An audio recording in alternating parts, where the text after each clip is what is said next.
বন্ধুরা, আজকে আমি আপনাদের সঙ্গে শেয়ার করতে চলে এসেছি কদবেলের ভর্তা। অনেক রেসিপি তো শেয়ার করলাম, আজকে না হয় একটু ইউনিক কিছু ট্রাই করা যাক।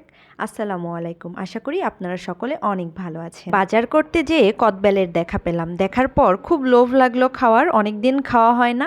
তো মামাকে দাম জিজ্ঞেস করলাম, বড়টা বলতেছে 80 টাকা, তার ছোটটা হচ্ছে 50 টাকা, আর সব থেকে যেটা ছোট সেটা হচ্ছে 30 টাকা। অথচ ছোটবেলায় এই কদবেলগুলাই 10-20 টাকা করে কিনে কিনে খাইতাম, কত যে খেয়েছি তার নেই হিসাব। তো এটা মাখানোর জন্য আমি বাসায় নিয়ে চলে এসেছি, আর এখানে নিয়ে নিয়েছি 4টা কাঁচামরিচ আর সঙ্গে কদবেলটা। মামাকে বলেছি আর কি, কদবেলের যে মশলাটা আছে ওটা আপনি দিয়ে দেন, আমি বাসায় গিয়ে নিজের মতো করে মাখিয়ে খাবো। তো আজকে আমি আপনাদেরকে দেখাবো বাসায় কিভাবে আপনারা ইউনিক স্টাইলে এই কদবেলটা মাখাতে পারেন। তার জন্য আমি মামার দেওয়া সেই মশলাটা নিয়ে নিয়েছি, সঙ্গে নিয়েছি একটু লবণ, আর হচ্ছে অনেকটা পরিমাণে চিনি, শুকনো লঙ্কা, তার সঙ্গে হচ্ছে কাঁচামরিচও নিয়ে নিয়েছি। মূলত একটু ঝাল আর চটপটা খাওয়ার জন্যই দুই ধরনেরই মরিচ নিয়েছি, এতে কিন্তু ফ্লেভারটাও খুব সুন্দর হবে। এরপর এই তো কদবেলটা আমি ফাটিয়ে নিচ্ছি আর কি, মামা তো আর ফাটিয়ে দেয়নি, তো আমি হাত দিয়ে কোপায় কোপায় এটাকে ফাটাচ্ছি।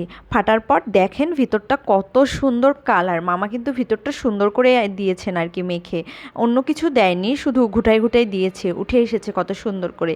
তো এখন খুব সহজ হয়ে গেল আমার জন্য মাখানো। এখন শুধু চামচ দিয়ে সব কিছু একসঙ্গে মিক্সড করে নিব। তো প্রথম পর্যায়ে আপনারা যখন মাখাবেন এটা, তখন কিন্তু একটু বাপু শক্ত শক্তই মনে হবে আর কি। যখন একটু সরিষার তেল দিবেন তখন দেখবেন অনেকটাই নরম হয়ে এসেছে। তো আমি হাত দিয়ে সুন্দর করে এখানে দিয়ে দিলাম আর কি। খুব তো একটু হচ্ছে আঠালো ছিল, যার কারণে চামচ থেকে ছড়াচ্ছিল না বাপু।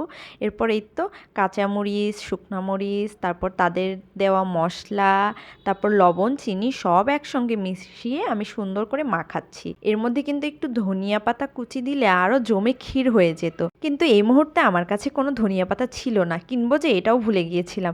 বাজারে পেয়েছিলাম একটা ধনিয়া পাতা, কিন্তু কেমন যেন পচা পচা, এই জন্য আর কেনা হয়নি আর কি। তো এইভাবে ট্রাই করুন, এর সঙ্গে আপনারা শুধু একটু ধনিয়া পাতা অ্যাড করে দিবেন। আমি আবার ধনিয়া পাতাটার ফ্লেভার আনার জন্য একটু ধনিয়া গুঁড়া দিয়ে দিয়েছি। আর এটা খাওয়ার পর কি আর বলবো, মানে এই যে এখন মাখাচ্ছি এত সুন্দর যে একটা ঘ্রাণ বের হয়েছে, মনে হচ্ছে যে আমার মুখে লালা চলে এসেছে। তো সকলকে দাওয়াত দিচ্ছি খাওয়ার জন্য আর কি। একটু 1 মিনিট এটার দিকে তাকাই থাকেন, যদি আপনাদের মুখে এনজাইম না আসে তাহলে বলবো আপনারা টক লাভার না। টক লাভার যারা, তাদের অবশ্যই এই ভর্তাটা দেখলে মুখে পানি অটোমেটিক চলে আসবে। এখন তো আমার প্রচুর পরিমাণে লোভ লাগতেছে, আমি নিজের লোভটা কন্ট্রোলই করতে পারতেছি না, জিভের ডগায় পানি একেবারে লটপট করছে আর কি। তো যাই হোক, আরাম করে এখন খাবো বাপু, অনেক সুন্দর করে মাখিয়েছি। বরমশাই আবার খুব একটা টক খেতে পছন্দ করে না, আমার আবার টক জিনিস খুব পছন্দের আর কি। মাঝে মাঝেই টক ভর্তা হলে আর আমার কোনো কথাই নেই। আগে যখন দিনাজপুরে ছিলাম, ওর সঙ্গে যখন ঘুরতে যেতাম, তখন হচ্ছে দিনাজপুর বড় মাঠে অনেক ধরনেরই এরকম ফল মাখাগুলো খেয়ে থাকতাম। তো আজকে এই পর্যন্তই।